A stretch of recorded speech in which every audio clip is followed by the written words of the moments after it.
আসসালামু আলাইকুম, কেমন আছেন সবাই? আশা করছি ভালো আছেন। বাংলাদেশে বর্তমানে সবচেয়ে বেশি যে টপিকটি নিয়ে কথা হচ্ছে সেটি হচ্ছে রাসেল ভাইপার। আমরা অনেকেই মনে করি যে রাসেল ভাইপার নামটি শুনলে মনে হয় যেন এটা একটি বিদেশি সাপ। আর এই ব্যাপারে কিছু তথ্য আজকে আমি তুলে ধরবো আপনাদের মাঝে। চলুন তথ্য চলে যায় গুগলে, দেখি গুগলের ব্যাপারে কি বলে আমাদেরকে।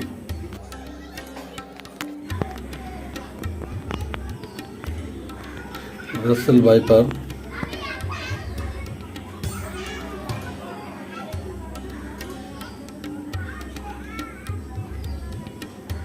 আমরা যাচ্ছি উইকিপিডিয়াতে।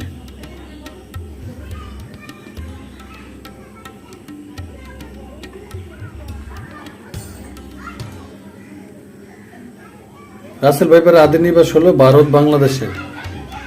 এটি 1797 সালে জর্জ শ এবং ফ্রেডেরিক পলিডোর নুরার দ্বারা বর্ণিত হয়েছিল। এটি প্যাট্রিক রাসেলের নামে নামকরণ করা হয়েছে এবং এটি ভারতের বড় 4টি সাপের মধ্যে একটি। রাসেল ভাইপার দেখুন এখানে যে আপনার উইকিপিডিয়ার যে তথ্য ভান্ডারে যে আপনার পিকচারটি দেওয়া আছে, এটি কোন এলাকার এই সাপটি, এর মধ্যে স্পষ্ট দেখানো আছে যে দেখুন ভারত, বাংলাদেশ, নেপাল, পাকিস্তানের কিছু অংশ, শ্রীলঙ্কা নিয়ে, মানে মোট কথা ভারত উপমহাদেশের এই সাপটির আদি নিবাস। আমরা অনেকেই এটিকে সাহারা মরুভূমি বা আফ্রিকান মনে করি, তবে থাকতে পারে ওই সব অঞ্চলে থাকতে পারে এটি, তবে এর আদি নিবাস আমাদের এই অঞ্চলে ভারত উপমহাদেশে। আসলে এই রাসেল ভাইপার নিয়ে যিনি বর্ণনা করেছিলেন ওনার নাম হলো প্যাট্রিক রাসেল, আর উনি 1797 সালে এই ব্যাপারে একটি বই লিখেন। এই কারণে এই সাপটির নাম হয়ে যায় রাসেল ভাইপার। এই সাপটির মূল নাম মূলত রাসেল ভাইপার না। প্রথম আলো কি বলে এই ব্যাপারে দেখি।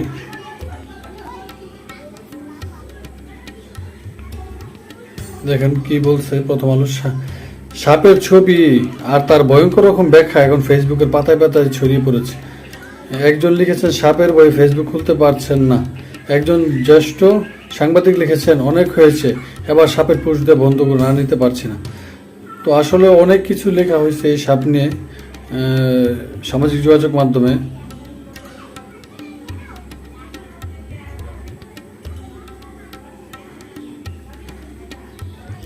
দেখুন এখানে প্রথম আলো কি লিখছে, চন্দ্রপুরার নাম রাসেল ভাইপার কেন?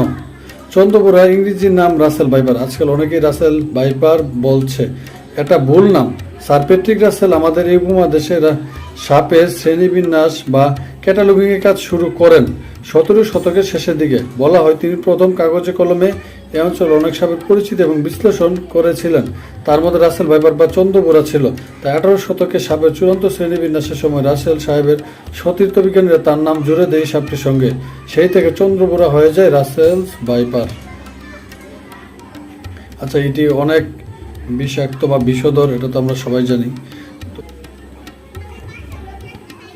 আমরা এখন একটু ফেসবুকের দিকে যাই। এখন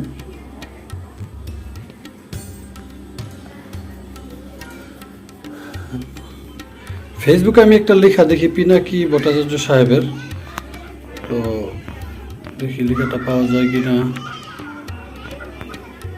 না খুঁজে নেই। পিনাকি ভট্টাচার্য, পিনাকি ভট্টাচার্য উনারিতে আমরা ঢুকলাম। উনি একটা লেখা দিয়েছিল সম্ভবত গতকাল। সেটা কি লিখলো, ভারতকে যা দিয়েছে সারা জীবন মনে রাখবে, সেগুলো বাদ। এই যে পাওয়া গেছে, এটা আসলে গতকালকার না, 3 দিন আগের পোস্ট।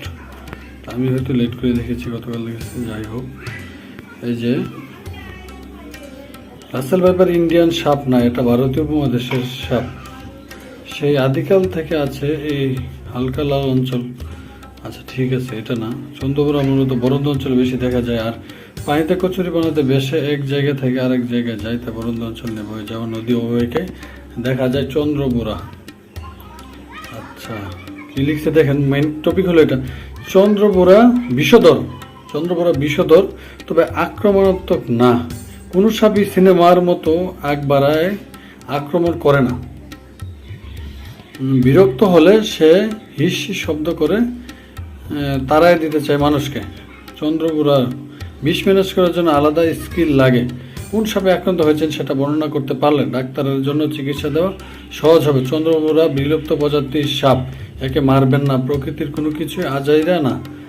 বেজি গুইসাপ মেরে ফেলাতে নানা রকমের সাপ বেড়েছে। চন্দ্রমুড়া বিষ থেকে ওষুধ তৈরি হয়, এই সাপ নিশ্চিহ্ন হয়ে গেলে এই ওষুধগুলো বানানো যাবে না। দুনিয়াতে মানুষ শুধু থাকে না, সাপ, খুব, বাঘ, ভাল্লুক, মাকড়সা, আসলে সবই থাকে, এটা সত্য কথা।